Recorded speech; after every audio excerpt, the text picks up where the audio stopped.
Hi అండి, ఈరోజు మన ఈ వీడియోలో వెజ్ బిర్యానీ ప్రెషర్ కుక్కర్లో ఈజీగా టేస్టీగా తక్కువ టైంలో ఏ విధంగా చేసుకోవాలో తెలుసుకుందాం. ఈ విధంగా చేసి చూడండి. రైస్ అనేది ఎక్కడ కూడా ముద్దగా కాకుండా పొడి పొడిలాడుతూ చాలా రుచిగా వస్తుంది. ఎవరైనా కూడా సింపుల్గా చేసుకోవచ్చు.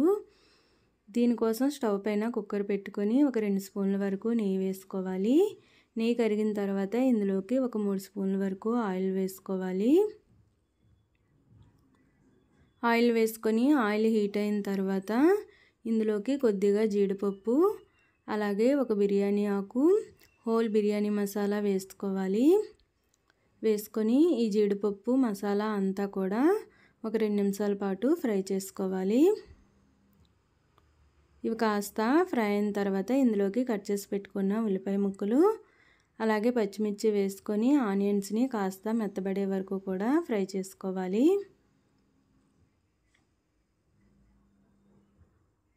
ఆనియన్స్ అనేవి ఈ విధంగా మెత్తబడిన తర్వాత ఒక స్పూన్ వరకు అల్లం వెల్లుల్లి పేస్ట్ వేసుకొని పచ్చివాసన పోయే వరకు ఫ్రై చేసుకోవాలి.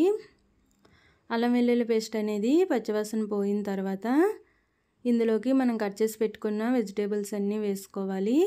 నేను టమాటా, క్యారెట్, అలాగే బీన్స్, కొద్దిగా మిల్ మేకర్స్, అలాగే కట్ చేసి పెట్టుకున్న బంగాళదుంపలు, పచ్చి బఠానీ వేసుకున్నాను. ఏ ఉంటే వేసుకోవచ్చండి. ఇవే వేసుకోవాలని ఏమీ లేదు.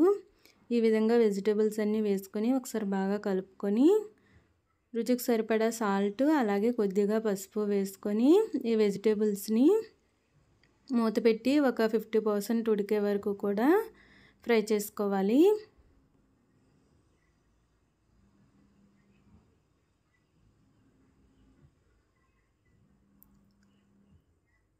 చూడండి, ఈ విధంగా వెజిటేబుల్స్ అన్నీ కూడా కాస్త మెత్తబడ్డాయి కదా. ఇప్పుడు ఇందులోకి ఒక స్పూన్ వరకు ధనియాల పొడి, అలాగే 1/2 స్పూన్ జీలకర్ర పొడి, 1 స్పూన్ వరకు గరం మసాలా, కొద్దిగా పుదీనా, కొద్దిగా కొత్తిమీర, అలాగే ఒక 2 నుండి 3 స్పూన్ల వరకు పెరుగు వేసుకొని ఈ మసాలా అంతా కూడా ఒకసారి బాగా కలుపుకొని మూత పెట్టి మరో 2 నిమిషాల పాటు ఫ్రై చేసుకోవాలి.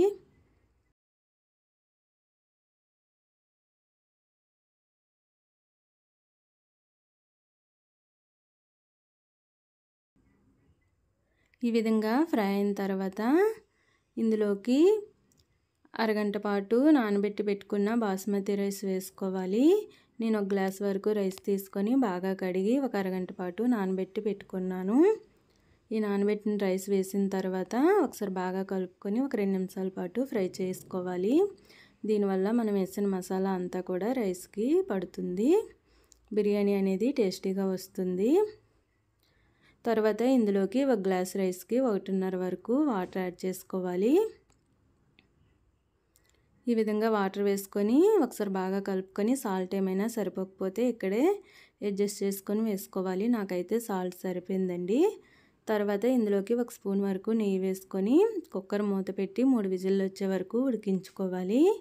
నెయ్యి వేయడం వల్ల రైస్ అనేది పొడి పొడిలాడుతూ వస్తుంది. 3 విజిల్ తర్వాత చూడండి, మూత తీసి చూస్తే రైసు, వెజిటేబుల్స్ అన్నీ కూడా బాగా ఉడికిపోయాయి.